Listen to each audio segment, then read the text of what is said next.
हमने कारगिल वार शुरू कर दी, कारगिल पे हमने अटैक कर दिया उस वक्त। और इंडिया का छोटा सा प्रोजेक्ट है ईरान के साथ चाबहार। ठीक है, चाबहार एक्टिवली अब काम कर रहा है, ऑपरेशनल है।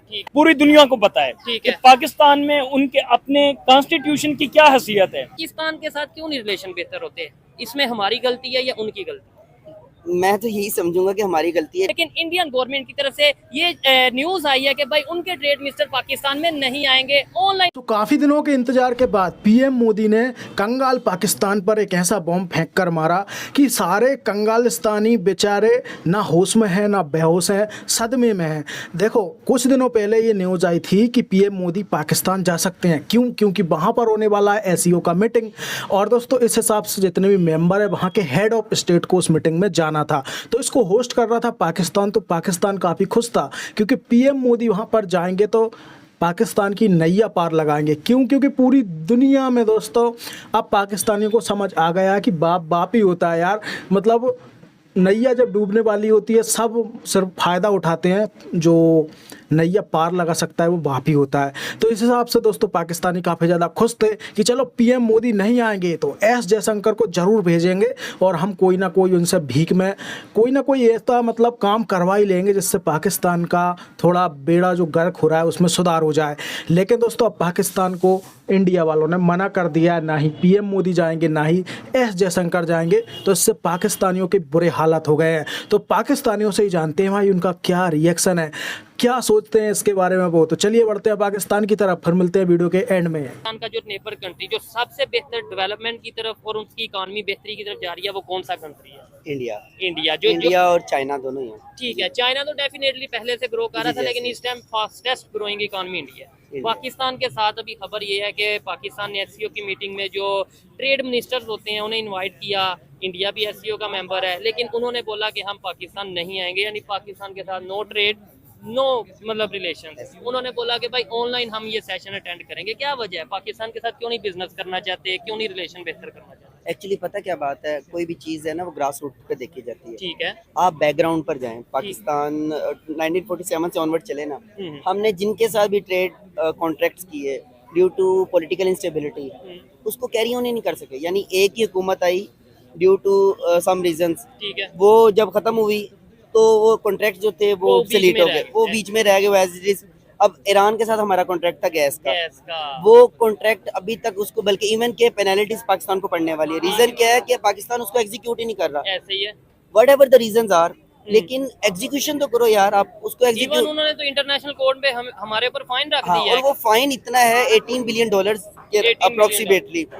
तो वो तो पाकिस्तान चाहे तो जितना कर्जा है पाकिस्तान का उतना वो अदा भी नहीं कर सकता। ऐसे ही है। अच्छा ये चाइना के साथ है, इसी तरह ईरान के साथ है, सॉरी ईरान के साथ है। इसी तरह सी पैक है हमारा बंद है। सी पैक इतना बड़ा प्रोजेक्ट था, इंडिया का छोटा सा प्रोजेक्ट था ईरान के साथ चाबहार। ठीक है, हमारा सी पैक उससे 10 टाइम्स इंक्रीज बड़ा प्रोजेक्ट था। चाबहार एक्टिवली अब काम कर रहा है, ऑपरेशनल है। लेकिन सी पैक जो ऑपरेशनल होना भी चाहिए था कुछ भी ऑपरेशनल नहीं हुआ। इवन के वो सड़क भी अभी जो तामीर होनी चाहिए थी वो अदर पोर्ट पे भी काम रुक गया। Exactly. इधर एक चीज मैं आपसे बात करना चाहूंगा। पहले तो देखने वाले ये बताएं कि जो चाबहार पोर्ट है क्या वो सी पैक के मुकाबले में बहुत छोटा है, 10 गुना छोटा है? और एक लेट्स सपोज 10 गुना छोटा भी है, इस टाइम फायदा सी पैक का ज्यादा हो रहा है या फिर चाबहार पोर्ट का ज्यादा हो रहा है? क्योंकि वो तो ऑपरेशनल हो चुका है। हम मैं बचपन से ये सुन रहा था, यकीन माने कि जी एक ऐसा प्रोजेक्ट चलने जा रहा है पाकिस्तान चाइना के दरमियान सी पैक, जो कि गेम चेंजर होगा। वो हमारी गेम तो चेंज हुई नहीं। उन्होंने हमारे से बाद ईरान के साथ अपना जो सा वो चाबहार पोर्ट स्टार्ट किया और ऑपरेशनल कर लिया। अब जो हम उनसे ट्रेड करते हैं, आप देखें लाहौर से इंडिया का बॉर्डर है, ये जो वाघा बॉर्डर है 20 किलोमीटर्स भी नहीं है अप्रोक्सीमेटली। आप 20 किलोमीटर्स पे अगर आप ट्रेड कर रहे हो दुनिया की बेस्ट इकोनॉमी के साथ, तो आप कहाँ पे खड़े होगे आने वाले वक्त में? देखिए वो कहते हैं पंजाबी में कि तगड़े दा दोस्त भी तगड़ा हो जाता है। ऐसे ही है। ਤੁਸੀਂ ਦੋਸਤੀ ਤੇ ਕਰੋ यार, ਅੱਗੇ ਵਧੋ ਨਾ। ਤੁਸੀਂ बिजनेस मतलब मजहब ਨੂੰ ਵਿੱਚ ना ले आप अपना बिजनेस स्टेट तो करें। आप उसमें भी आप प्याज और टमाटर तक महदूद हैं। ठीक है, वो भी नहीं अब हो रहा। वो भी मैंने सुना दुबई के थ्रू आता है। मैं इनसे भी एक दो चीजें पूछूंगा फिर आपसे लास्ट में, क्योंकि आपका खाना आ गया, एक दो बात आपसे करके माइंड अप करें। अच्छा सर मुझे ये बताएं, आप स्टूडेंट हैं, आप मुझे ये बताएं, ये टीचर हैं, मुझे तो इनसे बात करके बड़ा अच्छा लगा। आपकी क्या ओपिनियन है, इंडिया हमारे साथ ट्रेड नहीं कर रहा या हम इंडिया के साथ ट्रेड नहीं कर रहे, या होनी नहीं चाहिए? हम इंडिया के साथ ट्रेड नहीं कर रहे, इंडिया तो करना चाह रहा हो। तो क्या क्या आप कहते हैं कि नहीं होनी चाहिए? होनी चाहिए। तो फिर क्यों नहीं हो रही? पाकिस्तान के लिए वो चीज जो उसको फायदा दे वो हर लिहाज से पाकिस्तान के साथ होनी चाहिए। होनी चाहिए ठीक है, डेफिनेटली। वो चाहे ट्रेड इंडिया की तरफ से है या चाहे दुनिया किसी के और किसी कंट्री के जी। साथ है। वो अगर उससे पाकिस्तान को कोई फायदा मिलता है, बेनिफिट मिलते हैं, तो पाकिस्तान को उसके साथ और ट्रेड करनी हो चाहिए। क्यों नहीं रही, मैं ये कह रहा हूँ, हम क्यों नहीं कर रहे? इसमें हम ये नहीं कह सकते कि जो है वो पाकिस्तान नहीं चाह रहा या इंडिया नहीं चाह रहा, ये कुछ अजीब ही जो है ना वो कहने। कश्मीर इशू बीच में कभी ले आते हैं, कभी कोई इशू ले आते हैं। अच्छा सर, आप क्या कहना चाहेंगे? मैंने इनसे पूछ रहा था क्या वजह, क्यों नहीं ट्रेड हो रही है? एक पूरी दुनिया के मुस्लिम कंट्री एक कंट्री के साथ ट्रेड कर रहे हैं और हमारा वो हमसाया है 20 किलोमीटर। मैं कहता हूँ कि हम अभी, मैं माइंड बनाऊंगा अगर हमारे रिलेशन बेहतर होते हैं इंडिया के साथ, अभी माइंड बनाता तो आधे घंटे में इंडिया बैठा होता। ऐसे ही, ठीक है, ऐसे ही। क्या वजह, क्यों नहीं हो रहा? कश्मीर इशू है, ये हिंदू मुस्लिम का इशू है, या फिर कोई थर्ड पावर्स हैं जो नहीं करने दे? एक्चुअली पता क्या बात है, कुछ ना इंटरेस्ट होते हैं, डोमेस्टिक इंटरेस्ट। ठीक है, लाइक कि अभी हम कुछ ऐसी चीजें थी जो अभी मैं आपसे ऑफ द रिकॉर्ड भी बात कर रहा था। ठीक है, कुछ ऐसे फैक्टर्स हैं जो टेक्निकली बढ़ने ही नहीं दे रहे आगे। ठीक है। आप बैकडोर स्मगलिंग से उनको 4 पैसे ज्यादा बचने हैं, ठीक है। तो ओपन ट्रेड करने का उन्हें फायदा नहीं है।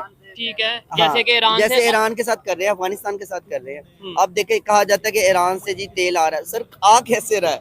वो उड़ के आ रहा है, चिड़ियों परिंदों के जरिए आ रहा है, किसी ट्रक के जरिए आ रहा होगा, किसी बॉर्डर को क्रॉस करके आ रहा होगा। ठीक है, अगर मिसाल के तौर पे 10,000 क्यूसिक टन के हिसाब से डेली आ रहा है, वो कैसे आ रहा है? कैसे आ रहा है? ये भी तो जवाब देना। ठीक है, दूसरी चीज ये, तुसी करो तो सही है, असी करिए तो तो हराम गलत है। है। और दूसरे हाँ जी। नंबर पे बात यह है कि भाई या तो आप ओपनली ट्रेड करें, हाँ मैं तो जी। खुद इस हक में हूं, ईरान के साथ ट्रेड होनी चाहिए। जितना फायदा हमें ईरान से आइल लेके, शायद रशिया से आइल लेके उतना फायदा नहीं, तो सऊदी अरेबिया से आइल लेके उतना फायदा नहीं। लेकिन उधर हम अमेरिका से डर जाते हैं, लेकिन स्मगलिंग करते वक्त अमेरिका से नहीं डरते। बिल्कुल ऐसी है, बिल्कुल ऐसी है। अच्छा लगा बात करके। एक लास्ट क्वेश्चन का आंसर दीजिएगा मुझे बताएं, अभी पाकिस्तान ने इनवाइट किया इंडिया को कि भाई यहाँ पे आए, एससीओ की मीटिंग है, उनके जो ट्रेड के मिनिस्टर हैं उन्हें यहाँ पे इनवाइट किया गया, लेकिन उनके ट्रेड के मिनिस्टर या इंडिया गवर्नमेंट की तरफ से रिजेक्ट कर दिया गया इनविटेशन। उन्होंने बोला ऑनलाइन हम जो उनसे ज्वाइन कर लेंगे, हम यहाँ पे नहीं आएंगे। क्या मतलब समझे कि भाई इंडिया इस टाइम इस लेवल पे पहुंच चुका है कि वो पाकिस्तान के वैसे ही नहीं सीरियस ले रहा? इसकी सिक्योरिटी रीजंस भी हो सकती हैं कि वो टेररिज्म और दहशतगर्दी के खतरात की तो हम वजह से क्यों नहीं खत्म पाकिस्तान में करते? ना आया हो। दूसरी चीज ये भी हो सकती है, अगर हम 1999 में चले जाएं ठीक तो है। पाकिस्तान और इंडिया के दरमियान उस वक्त एक बहुत मेजर डील चल रही थी, जिस वक्त के अमेरिका इस चीज की ठीक है, सालसियत कर रहा था और एक लाहौर बस के नाम से यहाँ पे कोई प्रोजेक्ट होना था ठीक है। और एक मीटिंग होनी थी पाकिस्तानी वजीर आजम और इंडिया के वजीर जो आजम उस के टाइम दौरान वाजपेयी थे आई थिंक, और यहाँ पे थे में भी नवाज शरीफ थे। वहां पे नवाज शरीफ साहब थे। और उसी दौरान हमारी कुछ लोगों ने, हमारे कुछ अदारों ने इस कॉन्ट्रैक्ट की खिलाफ वर्जी करते हुए, हालांकि असूल ये होता है कि जिस वक्त मुसालियत चल रही है तब तक दोनों फरीकैन पुरअमन रहें, हमने इस चीज को पुश डालते हुए हमने कारगिल वार शुरू कर दी। कारगिल पे हमने अटैक कर दिया उस ठीक वक्त, है। और इसी वजह से आज भी वो हमारे पाकिस्तान में आने के लिए तैयार नहीं है। एक तो सिक्योरिटी रीजन भी हो सकती हैं, ठीक है। दूसरा वो पाकिस्तान पे इस हवाले से ट्रस्ट भी नहीं करते।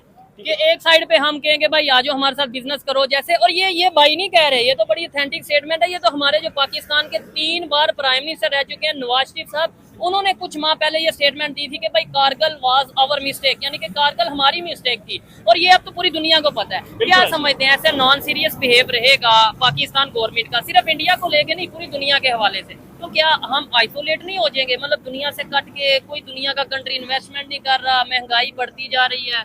हम आइसोलेट हो चुके हैं, अभी मजीद इसमें क्या होना बाकी है। ठीक है ना, अभी तो फिर कुछ कंट्री जैसे चाइना कहीं ना कहीं हमें ताउन करता है, कहीं ना कहीं दूसरे कंट्रीज हमें थोड़ी बहुत इन्वेस्टमेंट दे देते हैं।